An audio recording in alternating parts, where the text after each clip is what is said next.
Bismillahirrahmanirrahim. Assalamualaikum warahmatullahi wabarakatuh.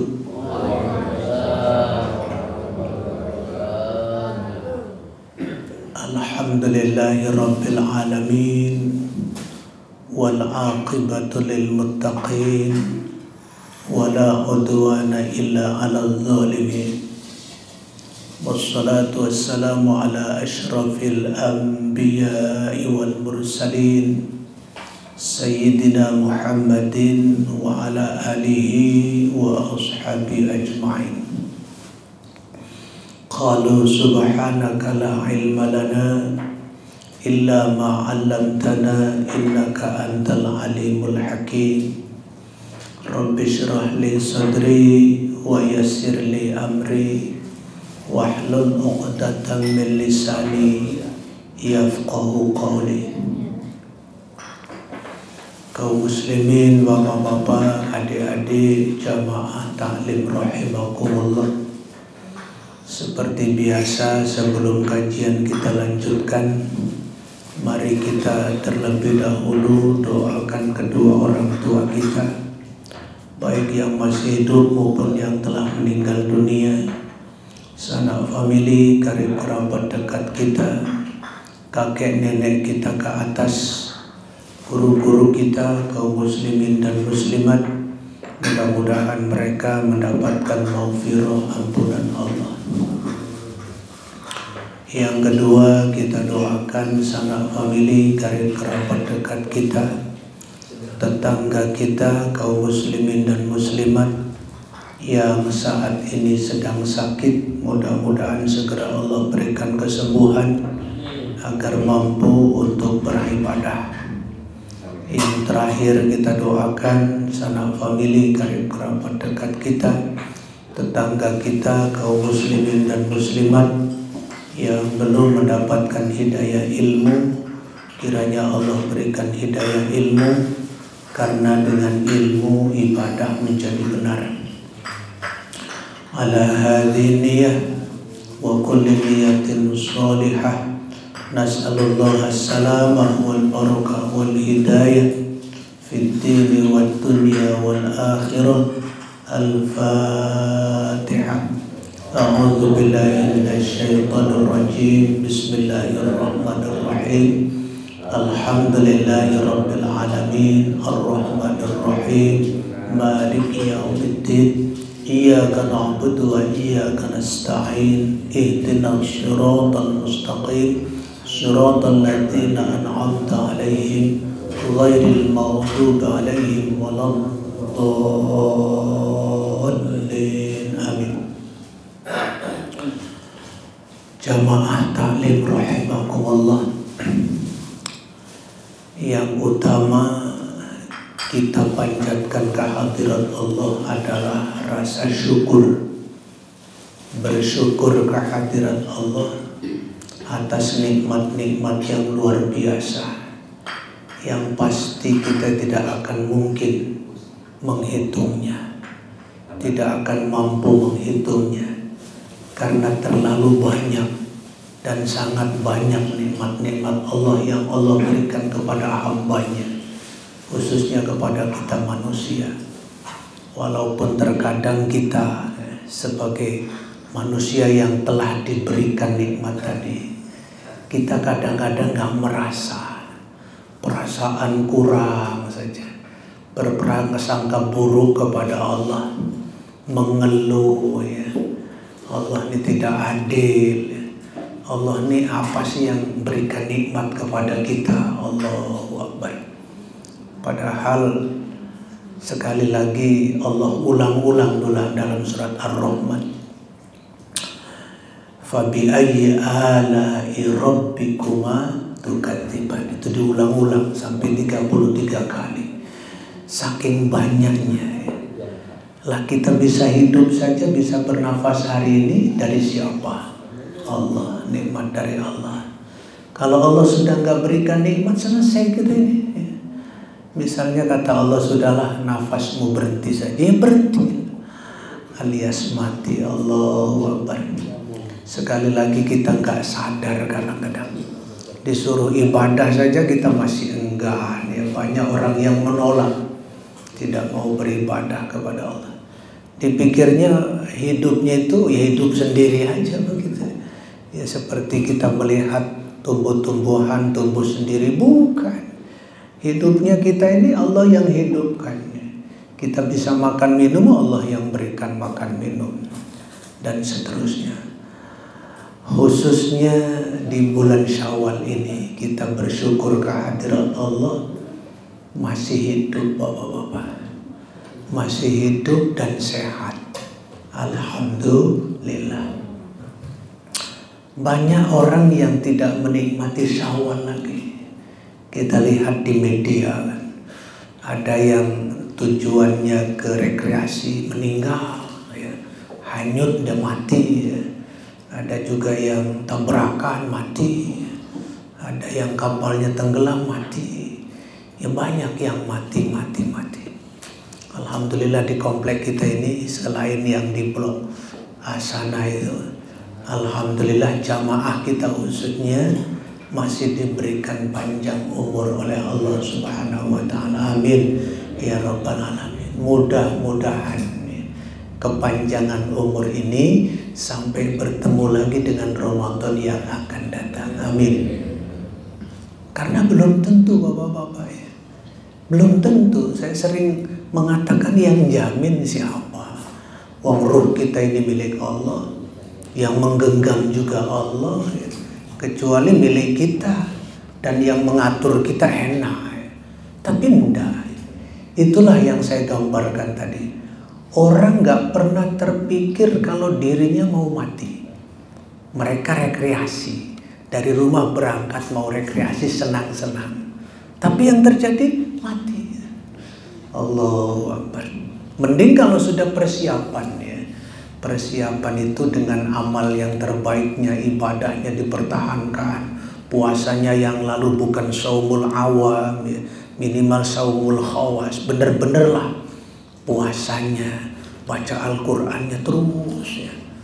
Begitu Ramadan, selesai Ramadan Syawal, mungkin mau rekreasi tadi meninggal dunia, masih agak mendingan, ya. Tapi kan kebanyakan orang nggak begitu, ya. Kebanyakan orang nggak begitu. Apa yang kebanyakan orang? Yang sudah disebut Rasulullah. Puasanya pun cuma saumul awal, ya. Puasa orang kebanyakan aja gitu. Orang-orang puasa ikut puasa, gitu. Hanya menahan lapar dan haus. Makanya begitu selesai Ramadan, ya, begitu Syawal, lebar, ya. Lebar itu selesai kan, bubaran lebar itu. Senang-senang, ya. Itu ke pantai-pantai segala macam. Saya tidak mengatakan ke pantai itu haram, dah, ya. Tapi kalau unsur haramnya banyak pasti. Yang ini namanya di pantai kan, pada mandi-mandi, mana aurat terjaga itu. Ya walaupun gak bugil seperti di Bali kan, tapi minimal perempuan-perempuan campur aduk, ya.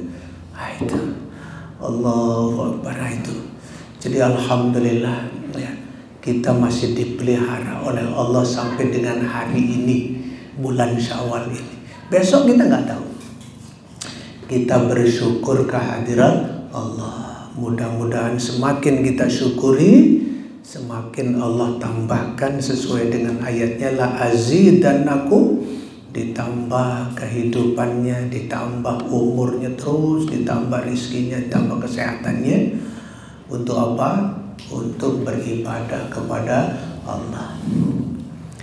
Malam hari ini sengaja saya tidak membaca kitab, ya, tidak bawa kitab, karena di awal kajian ini, ya, kita baru pembukaan, ya, kita isi dengan hal-hal yang berkaitan dengan Syawal, ya, dengan hal-hal yang memang ada kaitannya dengan Syawal ini, bulan Syawal ini. Bapak-bapak mungkin tahu, ya, semuanya sudah dengar kalau yang namanya Syawal ini bulannya namanya bulan Syawal. Itu kan artinya peningkatan, gitu, ya. Jadi bulan Syawal itu bulan peningkatan. Kenapa disebut dengan bulan peningkatan?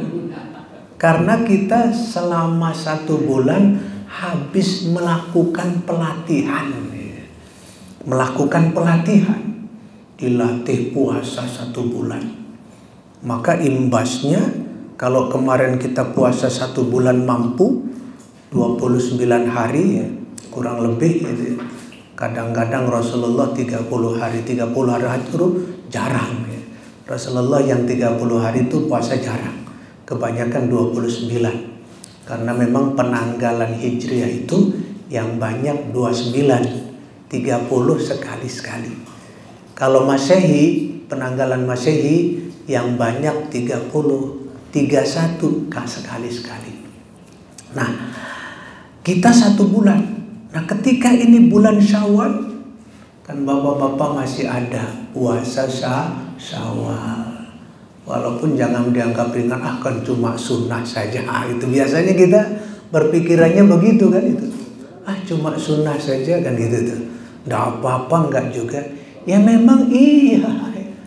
Ya memang nggak apa-apa, orang yang nggak puasa pun nggak berdosa karena sifatnya sunnah.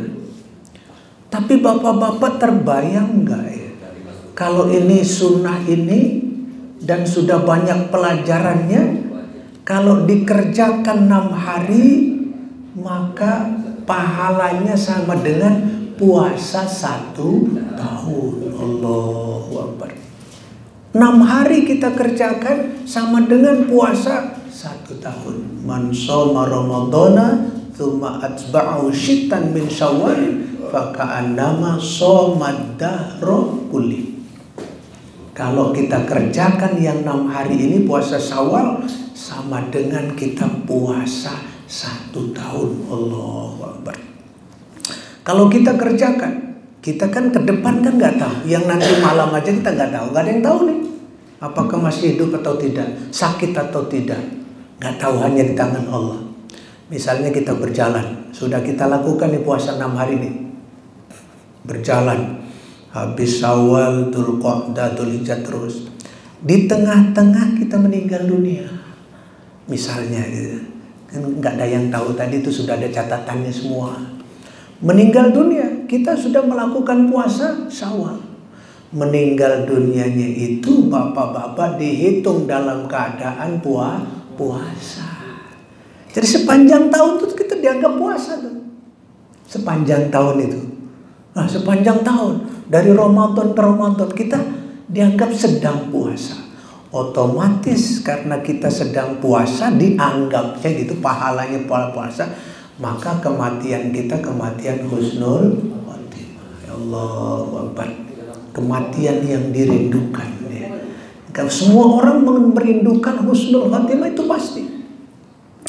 Karena kematian yang su'ul khotimah mengerikan ya. Mengerikan kenapa? Karena yang lain gak bisa bantu masalahnya ini. Mau jabatan lah, mau harta, kayak mau pangkat, apa-apa, gak ada yang bisa bantu ya. Dalam tanda petik harta bisa membantu kalau kita gak pelit kan gitu tuh. Tapi umumnya kan sama harta kan pelit semuanya ya. Umumnya orang terhadap harta itu pelit kan gitu. Itu. Oh Pak, kalau nggak pelit Pak, ya itu konglomerat pribumi, apakah Abu Rizal Bakri, apakah Yusuf Kala, seharusnya kan bikin sekolah gratis tuh, bikin televisi Islam yang keren, yang beken. Tapi mana kan nggak ada. Gitu. Tetap aja orang terlantar yang nggak sekolah banyak itu. Padahal uangnya berlimpah itu banyak itu. Nah, itu jadi sifat uang tuh memang bikin pelit sama kita ya. Padahal ketika kita pelit-pelit itu tadi meninggal dunia nyiksa, ini harta ini nyiksa. Jangankan banyak-banyak, sedikit juga nyiksa. Allahu Akbar. Nah, itu jadi rindu kita kepada kematian husnul khotimah tadi. Ya. Oleh karena itu saya himbau ya. Hadis yang mengimbau itu saya menyalurkan saja bapak-bapak yang belum syawalan sekalipun dicicil ya. Saya juga baru 2 hari nih Pak. Karena saya terbiasa setiap tahun itu Senin, Kamis selama Syawal ini selesai 6 hari gitu. Boleh enggak apa-apa ya. Ya. Boleh enggak apa-apa. Kalau orang-orang tua kita dulu Lebaran hari ini, besok udah puasa. Ini yang diterangkan oleh Ahidayat itu, ada di YouTube kan, Ahidayat itu sebenarnya kurang bagus kalau versi Ahidayat itu. Jadi seolah-olah agama Islam ini sempit kan gitu. Kemarin baru puasa, ini Lebaran lagi senang-senangnya, banyak tamu, ya kue-kue juga masih banyak, besok puasa lagi. Sempit kali, kira-kira itu bahasanya gitu ya, bahasanya ya. Jadi nggak terlalu kendaki. Yang dikendaki itu karena memang hadisnya juga summa atsba'ahu, kan diterangkan oleh Ahidayat itu kan. Summa atsba'ahu itu kemudiannya itu bukan sekarang. Ja'a Umar fa Zaidun atau ja'a Zaidun fa Umar. Datang Zaid langsung datang lagi Umar, bukan begitu. Datang Zaid kemudian itu nanti gitu. Jadi yang belum puasa masih banyak kesempatannya di bulan Syawalnya, silahkan. Mau 2 hari dulu lalu nanti besok enggak lagi. Yang penting mah masih bulan Syawal, kita bisa puasa 6 hari ya, itu. Ini jadi kitalah ya yang membawa kita enak atau tidak tuh ya kita. Apa yang kita andalkan kan nggak ada, bapak-bapak. Allahu Akbar. Ingat kematian itu. Ingat, saya sering berulang-ulang. Berat. Dikubur aja berat, Masya Allah. Nanti di padang mahsyar berat. Kalau kita tidak persiapkan sekarang. Kalau orang-orang banyak kan nggak persiapan tuh. Mohon maaf, yang nggak ngaji itu dari mana taunya? Yang salat aja di rumah nggak berjamaah kan itu. Pengajian juga nggak. Dari mana? Ya, kita bisa simpulkan secara keagamaan mereka baik ya. Tentu yang terbaik mudah-mudahan kita ini yang dipilih Allah ya. Yang dipilih Allah tuh sedikit memang. Ini aja saya kan kalau ngaji di mana-mana tuh muter aja. Ya segini-ginilah yang ngaji itu. Kemarin malam Minggu saya awali dari Asyukur. Ya begini inilah Asyukur Blok A. Ya tadi pagi ya di masjid ini sebegini juga. Malam hari ini nanti besok malam di blok. Pasti segini, dan inilah orang. Mudah-mudahan yang kita inilah yang dipilih oleh Allah. Yang penting istiqomah, Pak. Istiqomah tuh berat ya. Apalagi mau mulainya berat istiqomah. Artinya istiqomah tuh ajak konsisten dengan kebaikan itu. Kan setannya meronta-ronta itu ya. Kadang ada sudah ikut pengajian keluar nggak mau ngaji lah ya, ada gitu tuh. Ngaji saya dari dulu nggak kaya-kaya begitu aja. Nah, itu tuh. Emang ngaji tuh cari kekayaan ya, di pasar lah cari kekayaan kan gitu ya. Saya kayaknya udah ngaji udah lama begitu aja. Allahu Akbar. Itu setan itu ya, setan. Maka memang setan ini bapak-bapak paling anti sekali sama ilmu itu. Saya berulang-ulang, setan tuh paling anti sama orang berilmu. Kalau cuma yasinan, dzikir terus, baca Quran juga terus. Tapi kalau giliran ngaji dia, biar baca Qurannya benar, biar dzikirnya benar, biar sholatnya benar. Itu sudah pengalaman itu di mana-mana saya. Kalau pagi-pagi itu sholat di Masjid Nurul Amal pagi 2 baris tuh. Banyaklah sebaris sekitar 50 orang ada. Tapi begitu kita selenggarakan pagi itu habis sholat subuh ngaji tinggal 15 orang. Sisanya pada kemana ya? Pada pulang aja itu. Itu contohnya. Sholat masih mau, ngaji mungkin masih mau, puasa mungkin mau. Tapi nol semua. Kenapa? Nggak didasari dengan ilmu gimana? Maka orang tuh kalau mau belajar ilmu dihambat betul sama setan, sama jin. Dihalangi betul. Bagaimana biar jangan dia belajar? Nah, itu bapak-bapak. Oleh karena itu saya katakan tadi istiqomah. Istiqomah tuh ajak sampai mati kita belajar. Karena memang begitu hadisnya, minal mahdi ilal lahdi, sampai mati. Jadi kalau belum mati jangan berhenti-berhenti. Urusan bisanya mah jangan dipikirkan lah. Gak usah dipikir, mau bisa mah enggak. Ya syukur-syukur dikasih pandai oleh Allah, alhamdulillah. Kalau begini aja nggak apa-apa terus. Jangan terpengaruh orang, oh kamu sudah 3 tahun, 4 tahun ngaji begitu aja, biarin ya. Kan ada kadang-kadang gitu. Ada di masyarakat, kamu aja yang ngaji terus begitu aja tuh bacaan Qur'annya, biarin. Timbang kamu gak ngaji gitu. Kita masih ada pertanyaan ketika kamu belajar gak? Begini nih bacaannya. Allah a'lam, engkau ya Allah yang maha tahu. Sudah selesai. Ya Allah yang tahu, karena ini seksi semua. Saksi dunia tuh diputar TV-nya tuh, itu kan ada nih. Putar YouTube-nya ada. Allahu Akbar. Contoh kecil bapak-bapak. Betapa umat Islam ini mengabaikan ilmu. Jangan-jangan kita termasuk juga. Di bulan Syawal ini kalau kita ketemu sama kawan-kawan itu, kan biasanya salaman ya. Kata-kata yang muncul apa? Minal aidin wal faiz. Ya kan? Atau maaf lahir batin ya. Padahal itu ilmunya sudah banyak di WA itu. Saya kurang tahu apa enggak dibaca atau dibaca diabaikan. Yang tepat apa? Taqabbalallahu minna. Itu yang sesuai dengan ajaran tuh. Yang sesuai dengan ajaran itu. Yang ada hadisnya. Itu sudah banyak. Hidayat sudah mengkajinya. UAS sudah mengkaji, semua ada di YouTube. Tapi saya sampai hari ini bahkan di masjid pun di sini nggak salaman, nggak apa-apa ya. Karena salamannya itu bagus ya. Yang terpenting kan hati sebenarnya.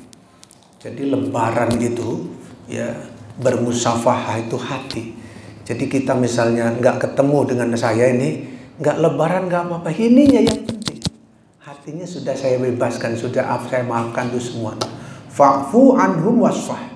Berikan maaf mereka, berikan sebelum diminta itu sudah berikan. Wasfah, lapangkan dadanya. Ketimbang ada orang salaman sampai rangkulan, maaf lahir batinnya, tapi hatinya gerendal. Hatinya gerendal. Nggak ada apa-apanya itu. Nggak ada apa-apanya. Tapi bapak-bapak akan lebih baik ya. Hatinya sudah dilapangkan, ketemu juga bermusafahah, itu yang terbaik. Cuman ucapannya sampai hari ini sampai orang yang berilmu lah kata saya itu. Sedikit sekali yang saya alami orang mengatakan taqabbalallah itu sedikit sekali. Di pengalaman. Dan dari tahun ke tahun, bukan tahun ini aja. Pasti minal aidin ya. Maaf lahir batin ya. Itu enggak syar'i, Pak. Enggak syar'i. Jadi yang syar'i apa? Taqabbalallahu minna wa minkum. Minimal taqabbalallahu. Udah. Kalau diteruskan nanti minna wa minkum. Nah, itu. Ya. Bapak kan merasakan, pasti merasakan. Di mana di kampung Bapak silaturahmi minal aidin ya. Nah, itu enggak syar'i. Bacaannya sudah banyak. Artinya apa? Dari sini saja sudah ketahuan orang tuh mengabaikan ilmu. Ya nggak diterima lah tadi, nggak sesuai dengan ilmu. Yang diterima yang sesuai dengan ilmu. Satu. Yang kedua yang nggak syar'i lagi. Nah, ini harus bukan hanya didiskusikan ya, harus dilaksanakan. Saya baru tahu Pak Agus, kalau di RS ini sholat tuh sendiri-sendiri. Sholat Idul Fitri atau Idul Adha. Tahunya saya dari WA. Kenapa? Saya nggak pernah sholat di sini. Saya tuh kalau Idul Fitri Idul Adha selalu pulang ya. Mohon maaf karena memang saya di sana dipercaya. Idul Fitri di tempat saya lahir, nanti Idul Adha di tempat istri. Nah, itu selalu itu. Nah, itu. Jadi sejak saya di RS ini tahun 2010 nggak pernah saya sholat di sini. Nggak tahu keadaan. Taunya itu dari WA deh. Kok sholatnya di lapangan gimana ini? Ini saya ungkapkan ini. Ya. Kenapa? Tidak syar'i itu Pak. Enggak syar'i itu, melanggar syariat. Mana pelanggarannya gini? Jangan bicara sholatnya ya. Kalau bicara sholatnya secara fikih, kalau sudah ada syarat rukunnya sah sholatnya. Sama dengan bapak-bapak yang sholat di rumah tuh. Sholat wajib, sholat di rumah kan secara fikih sah. Cuman pertanyaannya ngikut siapa? Katanya mau ikut Rasulullah. Katanya pengen syafaat dari Rasulullah. Kok nggak ngikut Rasulullah? Bayangkan bapak-bapak, Rasulullah kalau Idul Fitri, Idul Adha di mana? Bukan di masjid. Rasul bikin di lapangan, undang yang jauh-jauh, kumpul sini, kumpul sini. Kenapa? Yang jauh-jauh diundang oleh Rasulullah biar satu. Makanya di lapangan disunahkan. Di sini di lapangan betul situ. Tapi di situ ada, di Blok D ada, di Asyukur ada, di masjid ada. Allah, apa ini gimana ini? Ya, ini saya baru tahu ini, mungkin Allah baru izinkan saya. Kalau tahunya dari dulu saya usulkan jangan. Kok nggak menyatu sih, nggak bersyariat Islam? Enggak, katanya dari dulu. Saya tanya kok. Baru 2 kali aja, haji kemarin sama yang di sini. Yang di sini, iya. Tapi yang lain itu nggak menyatu tuh dari dulu. Blok D ada sendiri. Iya juga sama. Iya, Blok D. Ini saya sayangkan ya. Jadi udahlah, ke depan ini Idul Adha yang akan datang. Jangan sampai ada. Kalau berpisah itu bercerai-berai gitu mudah, diadu dombanya mudah. Wah, sholatnya bagus di kami di lapangan, apa namanya, imamnya bagus, khatibnya bagus. Nah, kedengar yang di sana. Kan berantem itu. Lagian juga nggak syar'i. Jadi yang jelas kalau masing-masing tuh mudah diadu domba, kan itu tuh. Menyatu. Kalau alasan nih misalnya, ada alasan di Masjid Nurul Ambar enggak muat, enggak mungkin. Ya. Kalau tidak muat enggak mungkin. Boleh ke jalan kok. Boleh sampai jalan-jalan sana boleh. Kan jalannya sementara ditutup dulu. Jadi yang akan datang kerahkan dari sini, enggak ada sholat di sini sana. Tidak syar'i, kata Syekh Ustadz Umar. Ayo bertaruh saya dengan hadisnya. Kalau ada, tapi saya enggak bicara sahnya ya. Jangan bicara sah. Apa enggak sah sholat? Sah. Kalau sholatnya secara ilmu fikih asal syarat rukun terpenuhi sah. Cuman ngikut siapa ini masalahnya. Kan kata Rasulullah, kullu ummati yadkhulunal jannah illa man aba. Semua umatku nanti masuk surga kecuali orang yang enggak mau. Ada yang enggak mau masuk surga. Ditanya sama saya, siapa yang enggak mau? Itu Rasulullah. Mereka yang tidak taat padaku. Tuh. Tidak taat padaku. Nggak ngikuti jalanku lah, kira-kira gampangnya begitu. Aku sholatnya barengan di sini di lapangan. Ya, kamu sendiri-sendiri. Ya mudah-mudahan kalau di sini tadi itu akibat pandemi saja, maka ini pandeminya sudah nggak ada. Ya. Udah bohong-bohongan udah nggak ada. Ya. Nah, baik. Itu jadi ke depan ada Idul Adha nih. Ya. Ada Idul Adha. Ya. Kalau nanti nyembelih kambingnya bolehlah setelah sholat bareng dari sana, kembalilah ke musolanya masing-masing, nyembelih kambing masing-masing, silahkan itu. Walaupun yang terbaik tetap disatukan, cuman kemarin ada alasannya, pernah disatukan ribet katanya, itu terlalu banyak. Nggak apa-apalah kalau nyembelih kambingnya, nyembelih kerbaunya, kurbannya, nggak apa-apa setelah sholat. Tapi sholatnya saya harapkan, saya cuma menghimbau doang, ini kata hadis kan gitu tuh. Menghimbau doang, nggak bisa memaksa juga ya. Nggak bisa memaksa juga. Kalau ada nanti pentolan-pentolan yang nggak ikut ngaji nih, wih dari mana itu, nggak boleh gini, kasih penjelasan yang jelas. Hadisnya begini, walaupun nggak ada teksnya, tapi Rasul itu menyelenggarakan sholat Idul Fitri di lapangan dengan mengundang yang jauh-jauh itu kumpul. Itu Rasul itu. Oke ya, jadi jangan berbicara sahnya. Kalau sahnya tadi itu sudah kita bahas. Jamaah taklim rahimakumullah ya. Tadi minal aidin sudah ya. Yang tepat taqabbalallahu minna wa minkum gitu ya. Puasa Syawal juga sudah ya. Jangan sampai kita lengah gitu. Puasa Syawal ya. Dan masalah yang syar'i tadi sudah saya sampaikan yang syar'i. Baik, berikutnya bapak-bapak, nanti untuk giliran saya ya, tetap malamnya malam Senin juga seperti malam hari ini, walaupun nanti tetap bergantian dengan blok D, bergantian dengan blok D karena keterbatasan waktu tadi.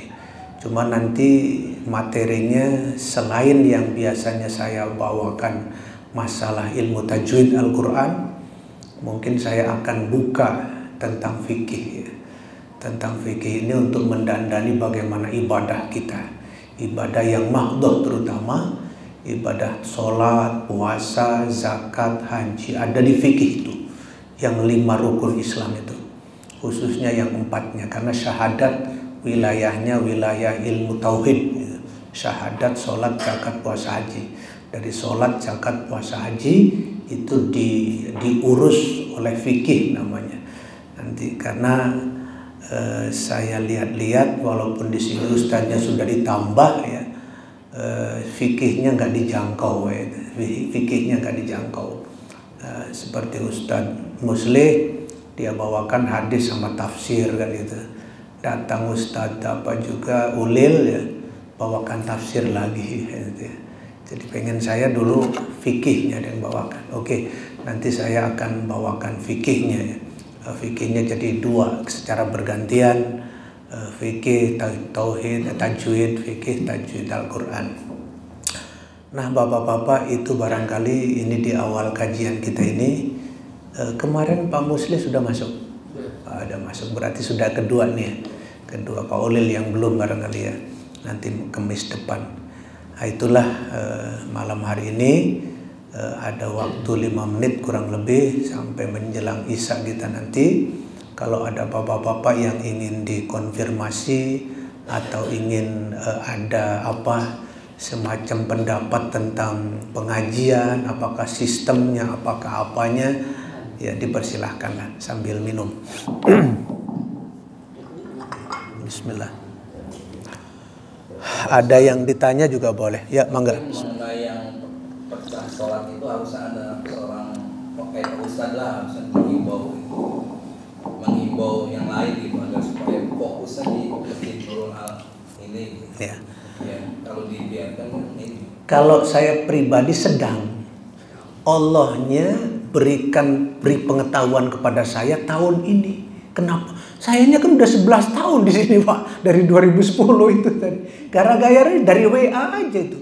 Di WA saya lihat, sholat terawihnya kok beda-beda ya terawihnya. Sholat Idul Fitrinya kok beda-beda dari WA tuh. Dulunya kan nggak peduli, saya nggak peduli gini. Bukan nggak peduli, nggak tahu. Pikir saya sama seperti di kampung saya. Kalau di kampung saya itu, kampungnya banyak, musolanya banyak kayak sini lah, banyak musolanya. Tapi giliran sholat sholat Jumat itu pasti itu sama sholat Idul Fitri, Idul Adha tuh satu masjid itu. Karena mereka mencontohnya sholat Jumat. Sholat Jumat kan bapak-bapak di sini kan ke sana, nggak ada yang di sini kan, pasti ke masjid. Di kampung saya begitu, karena sholat Jumatnya di masjid itu satu, maka Idul Fitri, Idul Adha juga di situ, nggak ada kayak di sini gitu loh. Jadi saya nggak berpikiran jauh nggak. Tapi itulah Allah baru bukakan di tahun ini saya sebarkan Pak. Mulai dari blog As-Syukur kemarin, tolong saya bilang.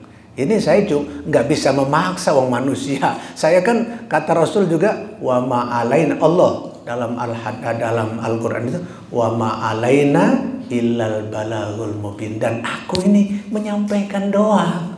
Urusannya dipakai atau dia bukan. Tapi kewajiban saya sudah selesai. Nah, saya sudah sampaikan Pak. As-Syukur sudah di sini malam hari ini, nanti malam di situ.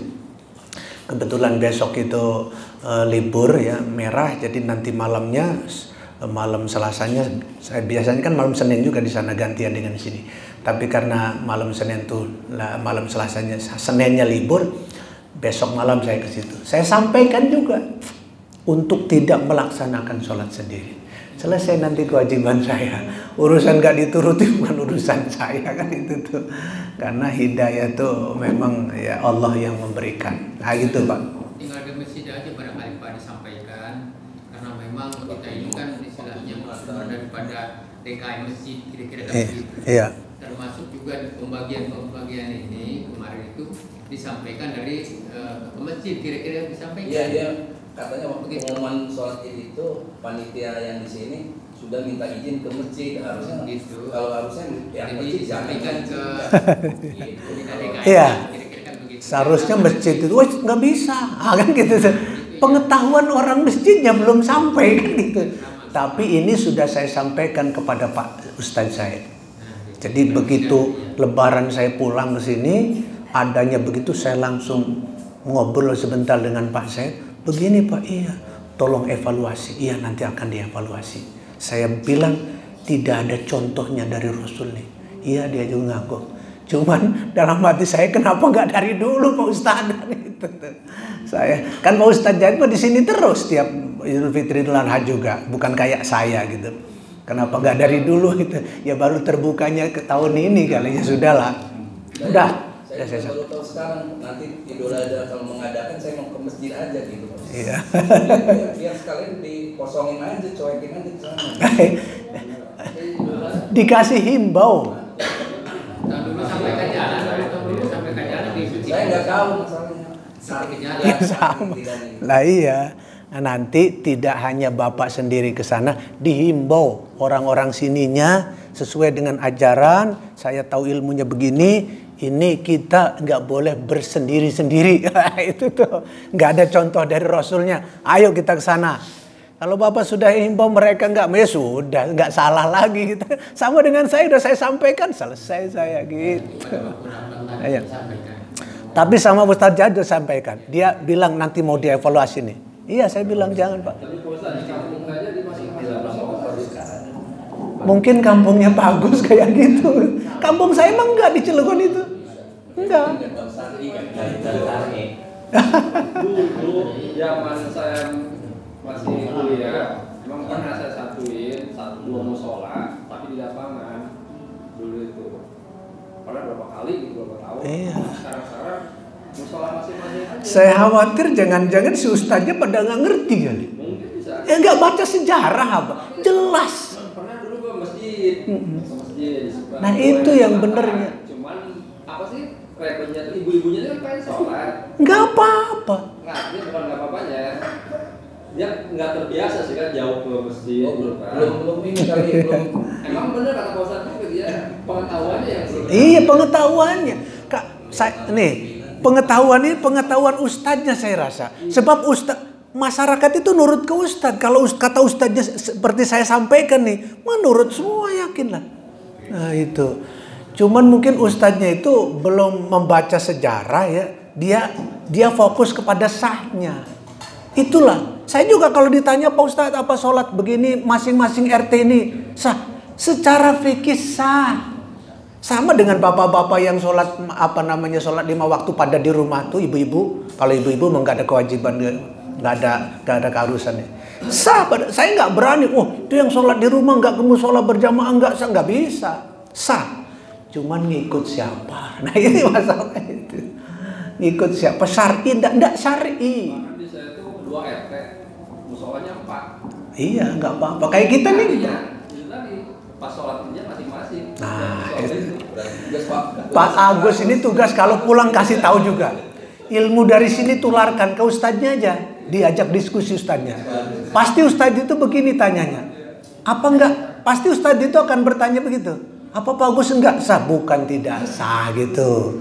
Tidak ngikut Rasulnya itu loh. Coba Bapak cari hadis-hadis Rasul kalau sholat Idul Fitri di mana? Di lapangan. Iya. Udah ketahuan kalau udah di lapangan. Bukan di masjid lagi. Kenapa? Dalam rangka nyatukan satu umat. Pertama Rasulullah ingin agar umat yang banyak ini satu rahmi. Kedua Rasulullah menginginkan syiar Islam. Umat Islam ngeri banyak begitu. Tuh. Itu. Ya coba. Kan susah diadu domba juga susah. Coba kalau sendiri-sendiri tadi gampang sekali. Dijungkir balikannya. Itu.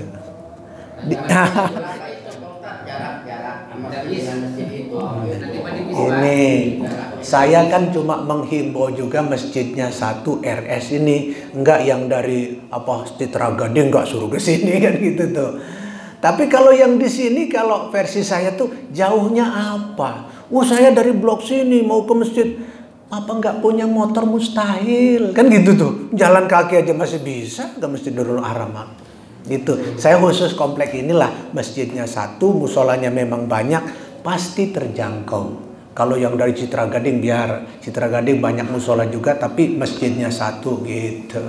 Kalau zaman Rasul ya karena pecah-pecah, dikumpulkan desa ini, kelompok ini, terus sini ke lapangan semuanya. Tuh, wanita-wanita yang haid pun suruh keluar rumah, kan waktu itu kan itu ya. Coba silat sejarah. Yang sedang haid tuh bukan suruh sholat, enggak, suruh nongkrong aja. Karena yang haid kan enggak sholat kan itu. Sampai anak yatim, pokoknya semua orang ke lapangan. Tuh, yang memang sah sholat, sholat. Kalau yang ibu behat enggak usah sholat, duduk aja. Apa syiar Islam? Umat Islam luar biasa gitu. Syarat sahnya sholat id itu apakah setelah selesai khutbah atau setelah sholat idnya? Karena suka ada yang sudah sholat id ibu-ibu pada pulang gitu. Ya, memang begini, sholat id itu sendiri sebentar aja. Sholat idnya saja sunnah itu, bukan wajib itu. Id cuman sunnahnya muakkadah. Muakkadah tuh sangat-sangat ditekankan. Wong cuma setahun 2 kali, Idul Fitri, Idul Adha. Tapi ada orang gak sholat, gak dosa itu. Nah itu pertama tuh.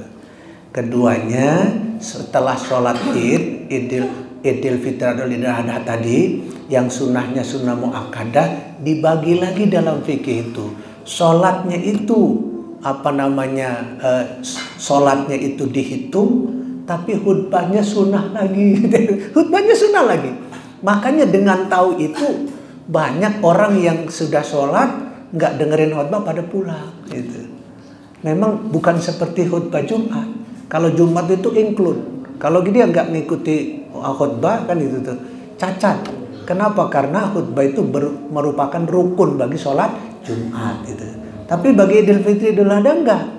Salat selesai assalamualaikum dia pulang, udah dapat sholatnya itu gitu lah kira-kira. Itu gampang jawabannya. Tapi ya tadi itu dalam rangka syiar, karena di situ juga nasihat-nasihat, idealnya tetap mendengarkan khutbah Idul Fitri atau Idul Adha. Wallahu a'lam bishawab.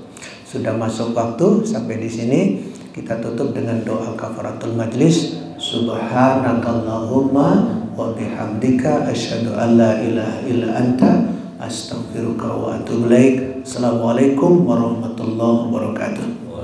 Ya, pintar, awas ya, adzan terus nih.